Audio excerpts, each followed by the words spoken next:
What's happening? What's up, guys? Doing another bourbon review. Magical bourbon. King of Kentucky, 2021 release. This one being barrel 13. Bottled at 14 years old. All the 2021 releases are 14 years old. Yes, sir. This one is bottled at 67.45% ABV. Woo! So almost 68%. Wowzers. Let me just look up Look at that. for you guys. Gorgeous color. You bourbon nerds.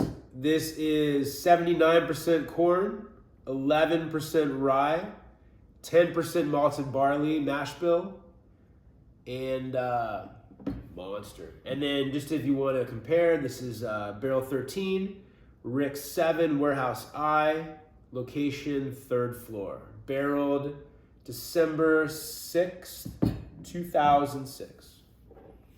Oh, okay. I didn't see that part. Nice. The cock.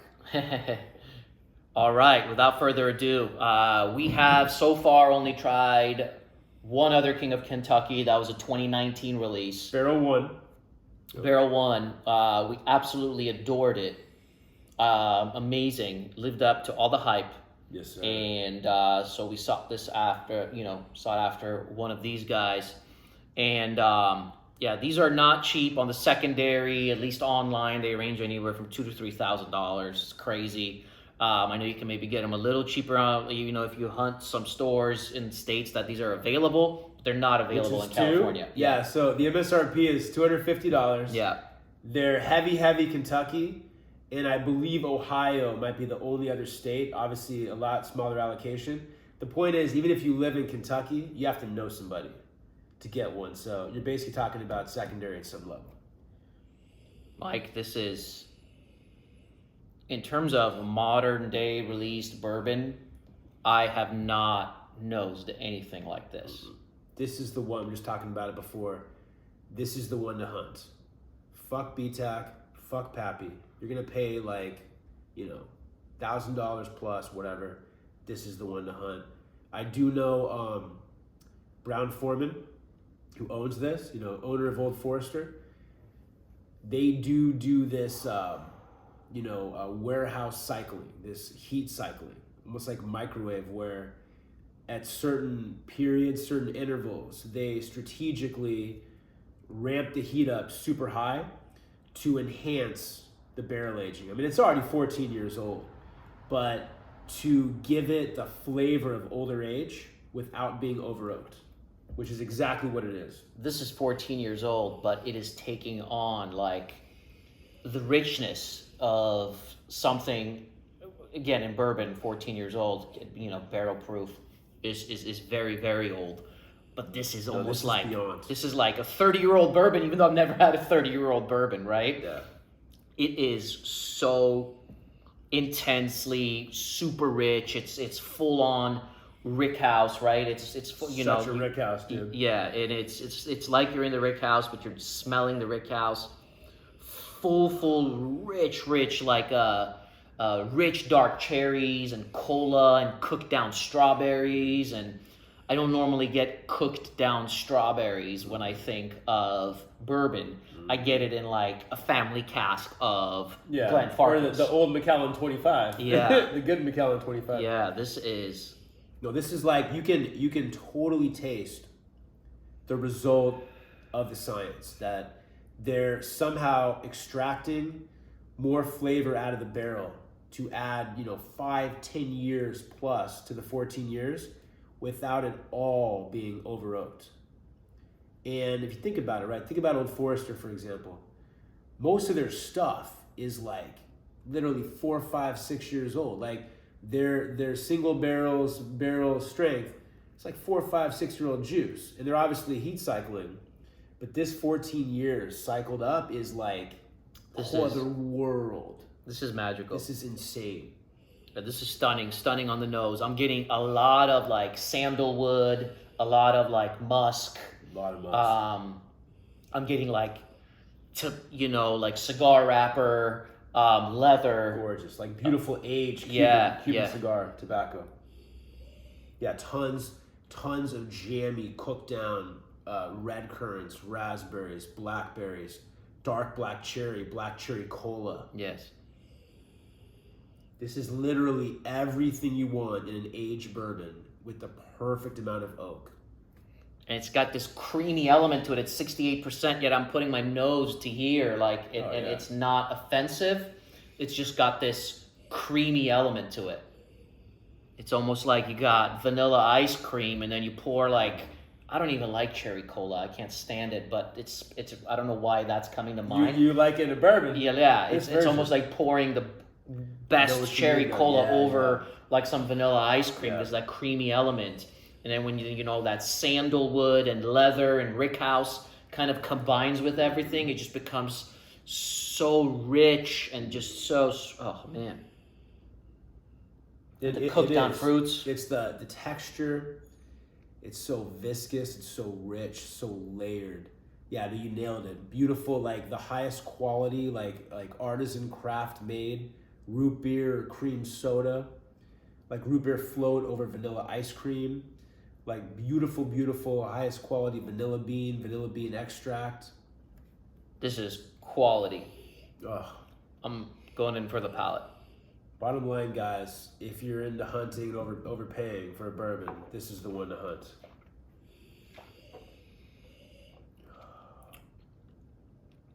Ooh. That is astringent.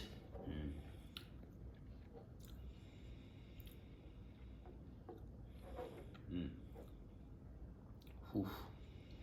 That immediately completely dried out my tongue. And then 2 seconds later, oh my God, it just released.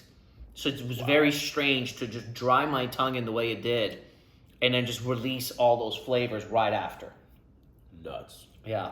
So it was like, initially, it was like leather, sandalwood, that rickhousiness. And then it starts releasing the jammier fruits, rich dark cherry, cola, root beer kind of flavors, some cinnamon and vanilla. Yeah. This is such a gorgeous chocolate right now. This is like eating one of the best chocolate bars I've ever had in my life. No, same exact thing. It's like for a couple seconds, you're like, holy crap. This is too dry, too astringent. And then I wonder if water will make it more dry. Yeah, no, fuck it.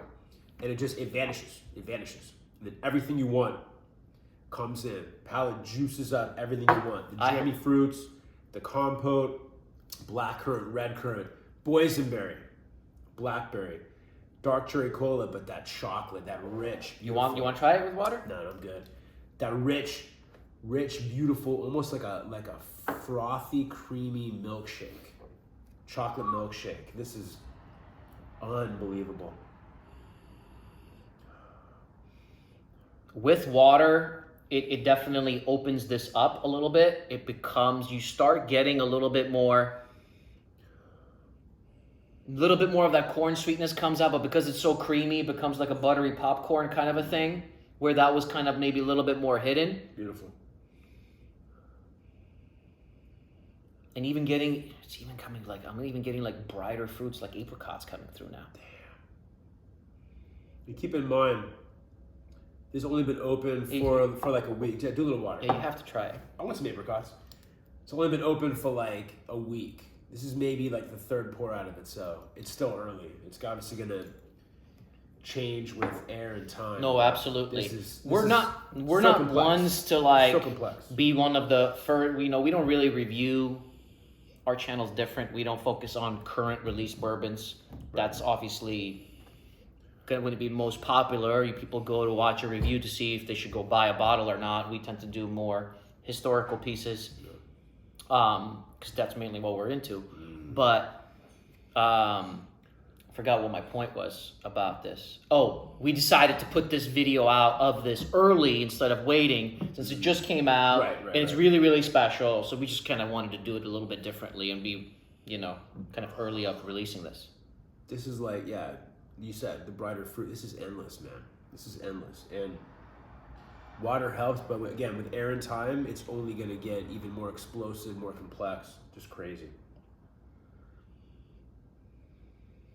Yeah, with water, it became like a better version of George T. Stagg. Oh yeah.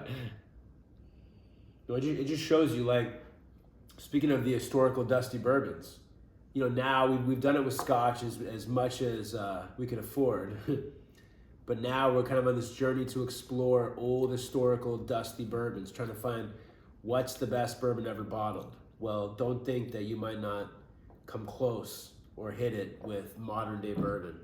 With this King of Kentucky, man, this is fucking believable. This is amazing. The nose is beating the palate for me. This is my only complaint. Sure. From memory, if I can compare it to the 2019, I think I like the nose better on this one. I like the palate better on the 2019. Mm-hmm. Just again, even with water, that extreme astringent where it just really sucked every liquid out of my mouth out. But it releases so fast, so it saves it. At first, it's like, what the hell? And then it saves it right away. So it's not an issue. It's only an issue for a second. Right. But that would be... But it's something. But it's something. Yeah, this, I mentioned sandalwood. It is like soaking sandalwood for years and then chewing on the sandalwood. Exactly. For a second. No, ironically, But it's not even a woody bourbon. It's not over oaked in any way. Just that second of dryness. Yeah, funny enough, the 2019 was a year older. A year older, yeah. But you didn't get that little astringency at all. I didn't, no. Close to 67.5% alcohol is going to give you that. So I probably lowered this down to about 60 earlier. I'm going to lower it down to maybe like 55. Go for it. Dude. And then give it a try, but... Crazy fruits, man. I just had a burp. But same thing, the nose is better than the palate, and the nose is insane. The nose is up there.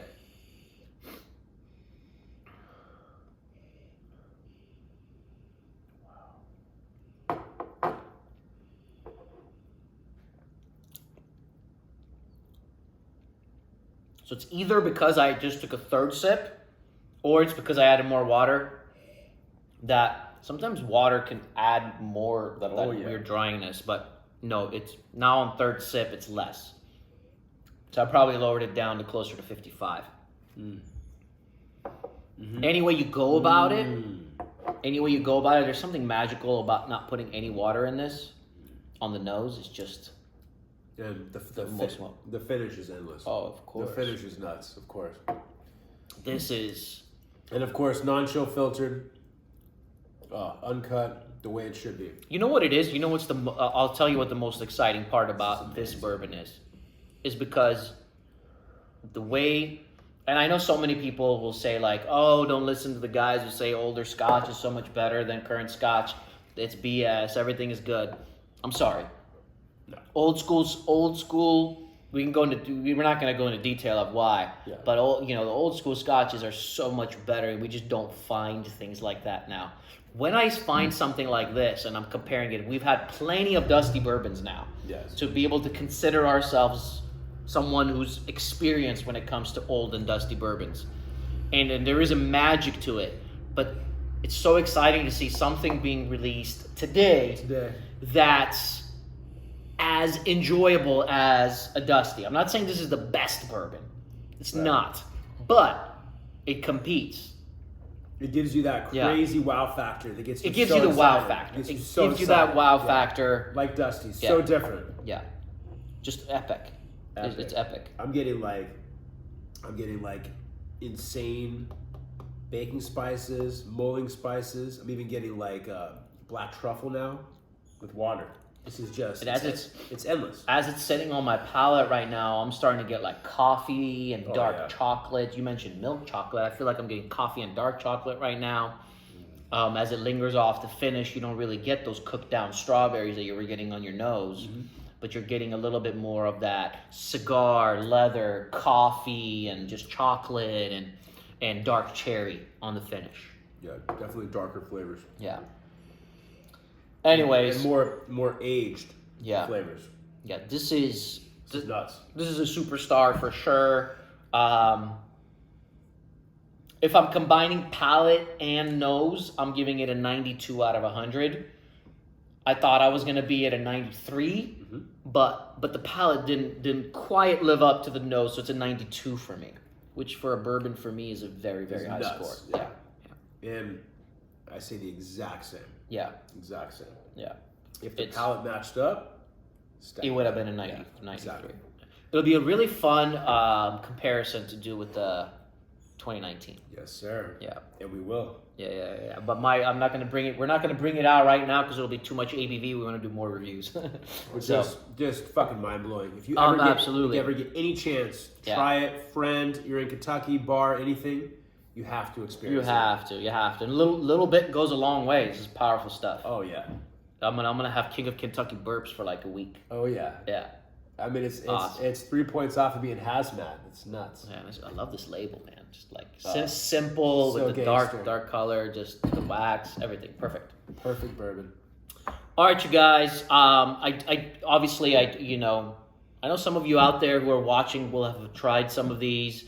Let us know maybe which barrels that you guys have tried and that really stand out. Absolutely. This is barrel 13. Who knows? Maybe another barrel's better. Maybe another barrel's worse. We don't know. We've only tried 2 King of the Kentuckys.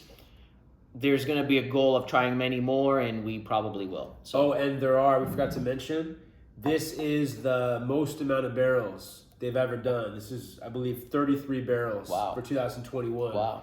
For comparison, I think 2019 was 18, I believe. That's it. Yeah. And some of these barrels are only releasing like 25 bottles. Oh, yeah. We forgot to mention, this one is bottle 22 of 92. But yeah, like there are some short barrels. They're like 25 bottles. That's another thing. The Angel Share, the extraction of flavor is just insane. That's another thing. Like, let's say you adore this, right? And how much is it worth at that point? There's only 90 something bottles of this. Yeah. So let's say you really want this whiskey.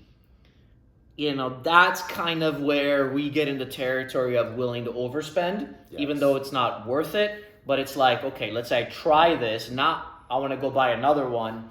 How much am I willing to spend? It's not worth more than a certain amount, but there's only 90 of them. All of a sudden you're making me go into a territory where you're mind fucking me because I'm going to overspend. Yeah, because like by comparison, if you look at like George T. Stagg, Pappy, they're talking about like tens of thousands of bottles available. Correct. Yeah. Correct. Very special. Yeah. All right, you guys. As you guys could tell, we really like this one. Yeah. We'll see you guys soon for many more. Subscribe if you want to see more high-end whiskeys. And we'll see you soon for many more.